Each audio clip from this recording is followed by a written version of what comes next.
ठाकुर जी 6 दिना के भय और एक राक्षसी गोकुल में आई है जाको नाम है पूतना। पूतना नाम का अर्थ क्या है? पूत माने पवित्र और ना माने जो नहीं है। जिसका चित्त पवित्र नहीं है, जिसकी भावनाएं पवित्र नहीं है, जिसकी मनस्थिति पवित्र नहीं है, उसको पूतना ही कहते हैं। और कई लोग ऐसे होते हैं, वो आपके मुंह पर ऐसा दिखाएंगे आपके सबसे बड़े शुभचिंतक, लेकिन पीठ पीछे आपका कुछ भी खराब करने में छोड़ते नहीं है। वही पूतना है। पूतना ने क्या किया है? तो पूतना राक्षसी, लेकिन रूप बदल करके आई है। रूप बदल करके आई, रूप बना करके तो ऐसी आई है कि जैसे लाला को कितना खिलावेगी, कितनो प्रेम देगी, कितनो स्नेह देके जावेगी, लेकिन वास्तविक में पयोधर में विष लगा के आई है मारने के लिए। ये पूतना है। और ऐसे संसार में अनेक पूतनाएं हमारे आसपास भी घूमती रहती हैं, जो बनते ऐसे हैं कि हमारे शुभ चिंतक हैं, लेकिन बिल्कुल नहीं है। पूतना रूप बदल करके आई, लक्ष्मी जैसा रूप धारण करके आई, इतनी सुंदर बन करके आई कि सब ब्रजवासियों का मन उस पर चला गया। सब देख करके कहने लगे, अरे कितनी सुंदर है, कितनी मनोहर बन के आई है, कितना सुंदर या को रूप है, कितने सुंदर या के वस्त्र कितने बढ़िया हैं। जैसे ही पूतना पहुंची, सब ब्रजवासी उस पर मोहित हो गए। नंद भवन का मार्ग पूछ रही है तो उसके रूप आवरण को देख करके कोई रोक भी नहीं रहा है। सब कह रहे हाँ हाँ ऐसे जाओ, यहां से जाओ। 2 यमला अर्जुन के वृक्ष जिस आंगन में है वो ही नंद भवन है। और पूछती पूछती उत्सव के बीच में सबके उत्सव को भंग करती हुई पहुंच गई नंद भवन। जितने लोग उत्सव में नाच रहे गा रहे थे, सब एक बार को उत्सव गान छोड़ करके उसकी ओर देखने लगे। आहा क्या रूप है, क्या सुंदरता। एक ब्रजवासी तो दौड़ो दौड़ो मैया के पास गयो, मैया तू बहुत दिनाते पीछे पड़ रही, ब्याह कर ले ब्याह कर ले। ढूंढ ली मैंने बहू, कहाँ है? बोले वो आ रही है। यही तो करूंगा मैया ब्याह। गोपी बोली तेने अपना मुंह देखो है, कितनी सुंदर है वो। अरे मैया तूने एक बात तो चला, इतनी सुंदर बन के आई। रूप परिवर्तन पहला दुर्गुण। राक्षसी है लेकिन सुंदरी बनकर के आई है, लक्ष्मी बनकर के आई है पूतना। दूसरा अवगुण पूतना का क्या था? चलो तुम सुंदरी बनकर के आई, तुम रूप बदल करके आई, बात ठीक थी, लेकिन मेरे कीर्तन उत्सव में व्यस्त सब ब्रजवासियों को तुमने अपनी ओर आकर्षित कर लिया। मेरी सेवा में जो लगा है, मेरी सेवा में जो व्यस्त है, उसको यदि कोई अपनी ओर आकृष्ट करता है तो ठाकुर जी कहते हैं मेरे नेत्रों के अधिकार से वो छूट जाता है। आप कथा सुन रहे हो, आप परिक्रमा कर रहे हो, आप भगवत सानिध्य में हो और किसी कारणवश आपका भजन छूट रहा है, वो कारण ठाकुर जी को प्रिय नहीं। इसलिए आप सबसे भी प्रार्थना, किसी के भजन में कभी विक्षेप मत डालो, प्रतीक्षा कर लो इसका भजन पूरा हो जाए, उसके बाद बात करेंगे, इसकी सेवा पूरी हो जाए, उसके बाद कुछ कहेंगे। बीच में विक्षेप डाल करके उसका मन यदि अपनी ओर खींचा तो आप पूतना हो। तो दूसरा अवगुण क्या है पूतना का? वैष्णव भक्ति में विक्षेप डाल रही है पूतना। ये 2 अपराध पूतना के, जिनके कारण ठाकुर जी उसको देख नहीं रहे। अनेक कारण बताए गए ठाकुर जी ने नेत्रबंद क्यों किए। एक बहुत सुंदर कारण यह भी है कि ठाकुर जी ने नेत्रबंद करके महादेव का ध्यान किया और कहा, महादेव हम तो अभी 6 दिन आके हैं, दूध घी दही मक्खन खावे आए हैं, और जो मौसी हमको विष पिलावे आ गई है अभी ते कालकूट। अब मुंह को विष पीवे को तो अभी अभ्यास ना है, तो आप मेरे चित्त में आए के बैठ जाओ। मैं जब या को दूध पीऊंगा तो विष विष तुम पी जाइयो, दूध में पी जाऊंगा। महादेव का स्मरण कर रहे हैं। और सबसे सुंदर उदाहरण, आहा अहो बकीयम स्तन कालकूटम जिघांक्षया पाययदप्य साध्वी लेभे गतिं धातृचितां ततोन्यं कंबादयालुं शरणं व्रजे। भगवान ने नेत्र बंद करके वैकुंठ पहुंच गए और वैकुंठ में जाकर के आज्ञा करी, बोले आ गया, तैयारी करो। बोले क्या हो गया नाथ, कौन आने वाला है वैकुंठ में? बोले यशोदा मैया का कक्ष कहाँ है, यशोदा मैया की पदवी स्थान कहाँ है? बोले उसकी तैयारी करो। सब वैकुंठ वाले घबरा गए, यशोदा मैया आ रही हैं? बोले यशोदा जी नहीं आ रही हैं, यशोदा की पदवी पर हम पूतना को भेज रहे हैं। वैकुंठ वालों ने सिर पकड़ लिया, बोले पूतना को यशोदा जी का स्थान क्यों दे रहे हो आप? ठाकुर जी बोले यशोदा मेरी मैया है, वाके काजे तो पूरा वैकुंठ है, लेकिन मेरे परिकर के स्थान, ठाकुर जी जब अवतार लेते हैं तो उनके परिकर का स्थान वैकुंठ में नियुक्त होता है कि जब जब परिकर आएंगे तो उनको ये स्थान देना है। तो यशोदा मैया का स्थान नियुक्त कर दिया। बोले कौन? पूतना आएगी। क्यों?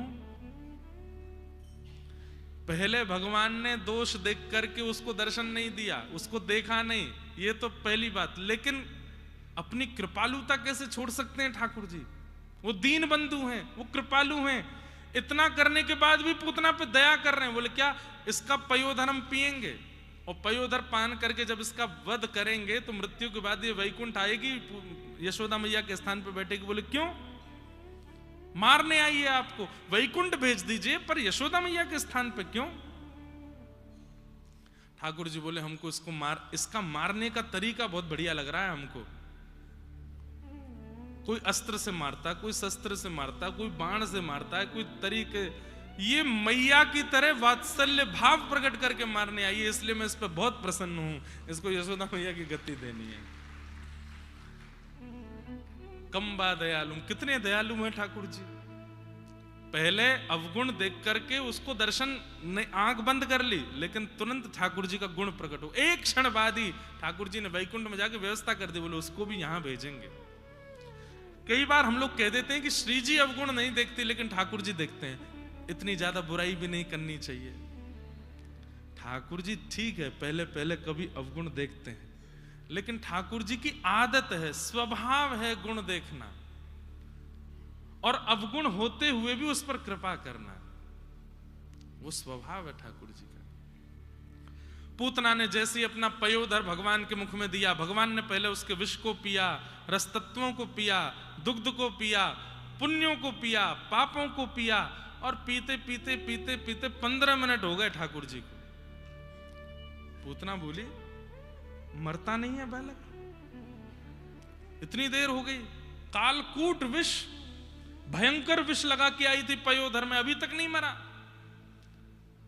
जैसे पूतना ने देखा तो अंत में ठाकुर जी ने प्राणै शमं रोष समन्वितो पिबत, जैसे ही प्राण पीने प्रारंभ किए, सा मुंच मुंचालिमित प्रभाषिणी, अरे बालक छोड़, अरे बालक छोड़, पकड़ करके ठाकुर जी को अपने पयोधर से दूर करने लगी। लेकिन ठाकुर जी ने ऐसे जकड़ करके पकड़ा है उसके पयोधर को, नहीं छोड़ रहे हैं।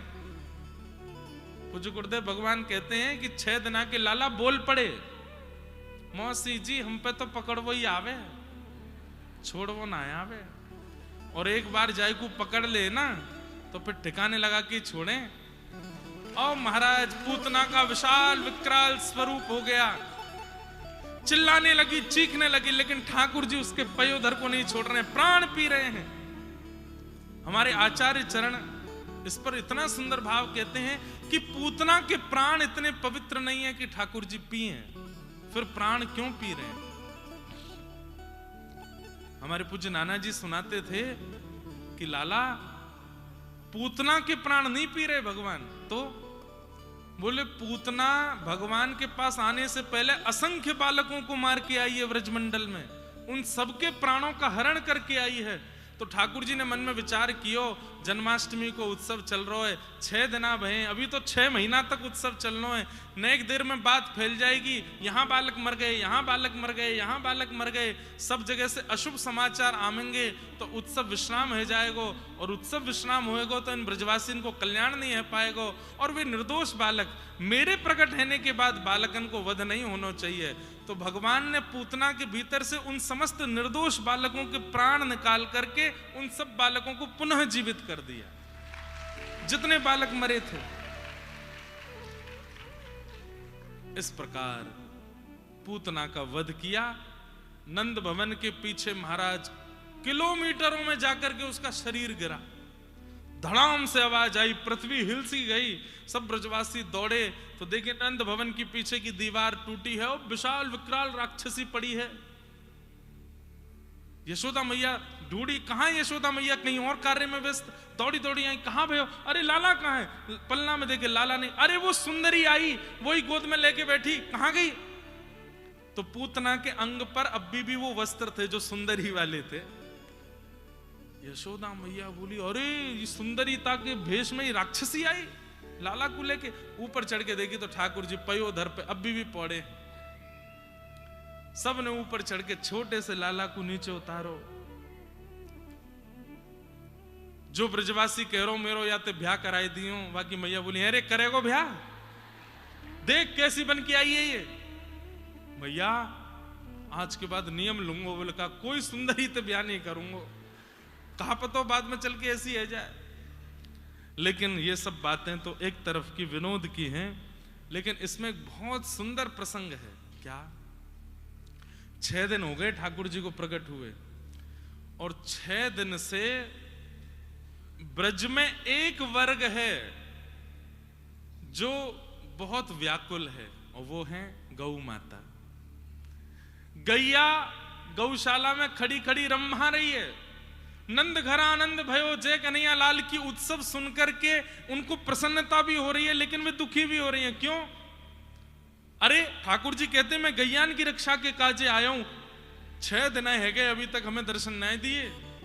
इन ब्रजवासी को दर्शन दे रहे हैं, संत महात्मान को दर्शन दे रहे हैं, और हम गैया। अरे यमुना जी को भी दर्शन दिया आपने, मथुरा से आते समय यमुना जी को भी दर्शन है गयो, हम गैयान के काजे आए, हमें कब दर्शन दोगे? तो ठाकुर जी ने 6 दिना से यूं सोच रहे हैं, इन गैयान के कहा करूं, कोई ऊंची नसैनी आवे, लंबो ऊंचो मंच आवे तो वहां से इनको दर्शन कराऊं अपनो। सो पूतना को मंच बना के बुलाया ठाकुर जी ने। जैसे ही पूतना विशाल विकराल हुई, पयोधर पर पड़े भय ठाकुर जी ने गौशाला में खड़ी खड़ी सब गैयान को दर्शन दे दियो। सब गैयान ने ठाकुर जी को देख लियो, सब आनंदित है गए। इतना ही नहीं, वो गैया सब व्याकुल थी। तो जब ठाकुर जी को पूतना का स्पर्श हुआ, सब गोपियां बोली, राक्षसी ने लाला को स्पर्श कियो है, लाला को शुद्धिकरण करना पड़ेगा, कहां लेके जाएं? बोले गौशाला लेके चलो। और तुरंत ठाकुर जी को लेकर के गैयान के बीच में सब गोपियां आई हैं। आहा, गौमूत्रेण स्नापित्वा, ऐसी चिकित्सा दुनिया में कहीं नहीं हो सकती। गौमूत्र से ठाकुर जी को स्नान कराया। गौमूत्रेण स्नापित्वा पुनर्गौरज सार्भकम रक्षम चक्रुश्च शक्रता द्वादशांगेषु नाम भी। गैयान के गौमूत्र से स्नान करायो। गौ खुर ठाकुर जी के श्री अंग पर लगाई है, और एक गोपी गोद में लेके बैठी है, और एक गोपी गैयान की पूंछ से लाला को झाड़ो दे रही है। और सबसे बड़ी बात, 12 अंगों पर रज लगा करके भगवान के नाम से ही भगवान को झाड़ा दे रहे हैं। ठाकुर जी मंद मंद मुस्कुरा रहे हैं। वाह, इन ब्रज की गोपियों ने आज ये बात सार्थक कर दी कि मोते भी बड़ो मेरो नाम है, मुंह पे भी अलाय बलाय आवेगी तो मेरे नाम से ही दूर की हो जाएगा। और गैयाओं को ठाकुर जी का स्पर्श हो गया, तो जो एक वर्ग नाराज बैठा था वो भी प्रसन्न हो गए। सब गैयाओं का भी आज उत्सव हो गया। इस प्रकार ठाकुर जी की पूतना मर्दन लीला हुई। बोलो भक्त